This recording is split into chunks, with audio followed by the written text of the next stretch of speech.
Now I want here -1, but instead of -1 we have e square. तो मैं चाहूँगा कि मेरा e स्क्वायर गायब हो जाए, इसकी जगह 1 आ जाए।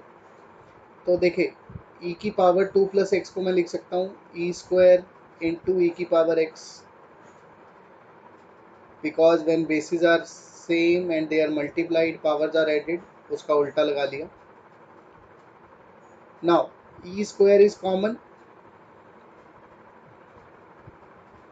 ई स्क्वायर कॉमन आ गया तो मेरे पास आया ई की power x -1 upon x।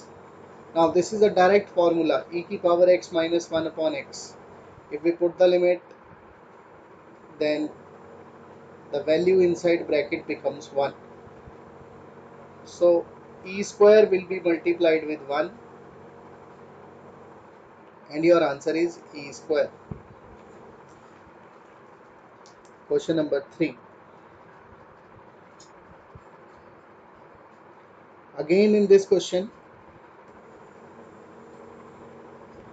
limit x approaches to 5, e की power x minus e की power 5 divided by x minus 5.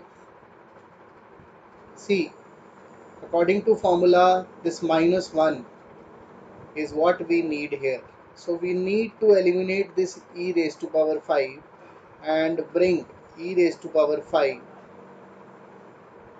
instead of e raised to power 5 we have to bring 1. So what we are doing is we are taking e raised to power 5 as common, or you can say we can multiply and divide the numerator by e raised to power 5.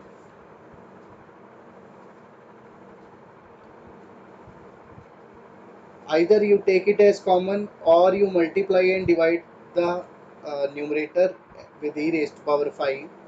The steps are more or less the same. Now this e raised to power 5 remains as it is. हमने ये e की power 5 को ऐसे ही रख लिया और जो नीचे वाला e की पावर 5 है उसको अंदर मल्टीप्लाई कर दिया। उसको मल्टीप्लाई करने का ये फायदा हुआ कि यहाँ पे e की पावर 5 से e की पावर 5 कट के 1 आ गया, नीचे x माइनस 5 है ये।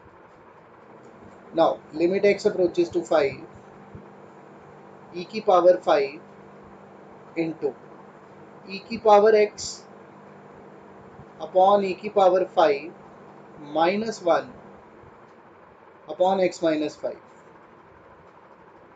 यहाँ तक समझ में आया आपको? Yes, sir. Now we know that it is a rule of exponents कि अगर x की पावर m है डिवाइडेड बाय x की पावर n है तो मैं उसको लिख सकता हूँ x की पावर m माइनस है। तो ऐसे ही e की पावर x बाई e की पावर 5 को मैं क्या लिख सकता हूँ?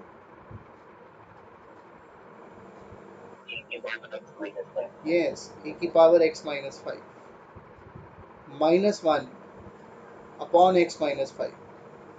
नाउ सी है, अगर मैं x को 5 डाल देता हूँ तो e की पावर 0 आ जाएगा, e की पावर 0 बनेगा 1, 1 माइनस 1 बना 0, नीचे भी 5 डाला, 5 माइनस 5 बना 0, तो ये 0/0 फॉर्म बन गई। दूसरा -1 भी आ रहा है, ठीक है। तीसरी कंडीशन, जो e की पावर में है वो डिनोमिनेटर में भी आ रहा है, यानी तीनों कंडीशंस फुलफिल हो गई। जब तीनों कंडीशंस फुलफिल हो जाती हैं तो वो वैल्यू आ जाती है 1 आफ्टर पुटिंग द लिमिट। सो अगर मैं यहाँ पुट द लिमिट लिखूंगा तो मेरा आंसर बनेगा e की power 5 into 1 which is e की पावर 5। नोट कर लीजिए जी, यहाँ तक कोई डाउट है तो प्लीज आस्क। मेरे पास है limit x approaches to 0, e की power sine x -1 upon x. Now we know that in this formula limit x approaches to 0 e की power x minus 1 upon x. This is 1 when 0 by 0 form is there, minus 1 is there, and whatever we have in power of e we should have it same as the denominator. So पहली दो conditions तो fulfil हो रही हैं, x को 0 डालने पे 0 by 0 form भी आ रही है, माइनस 1 भी दिखाई दे रहा है, लेकिन e की पावर में साइन x है, पर मेरे पास डिनोमिनेटर में x है, तो मुझे चाहिए साइन x. तो मैंने क्या किया, साइन x से मल्टीप्लाई, साइन x से डिवाइड कर दिया. Now this formula is complete. This will give us 1 when we put the limit. And now what we can spot is, we can spot another formula of trigonometry. Limit x approaches to 0 sin x upon x. This is also equal to 1. So both the formula are seen simultaneously. When we put the limit, both give 1 as the answer. So 1 into 1, your answer is 1. Then next question. Question number 5 is the same as question number 3. Limit x approaches to 3, e raised to power x minus e raised to power 3 over x minus 3. See, तब तो मैंने आपको numerator denominator से divide करके बताया था, मतलब numerator को ही e की पावर 5 से मल्टीप्लाई डिवाइड किया था हमने, लेकिन इस क्वेश्चन में आप डायरेक्टली कॉमन ले सकते हो. If you take e raised to power 3 as common, what you have inside the bracket is e की power x minus 3 minus 1 divided by x minus 3. ये स्टेप समझ में आया आपको? Yes, sir. नाउ देखिए, according to that formula limit x approaches to 0 e की power x minus 1 upon x.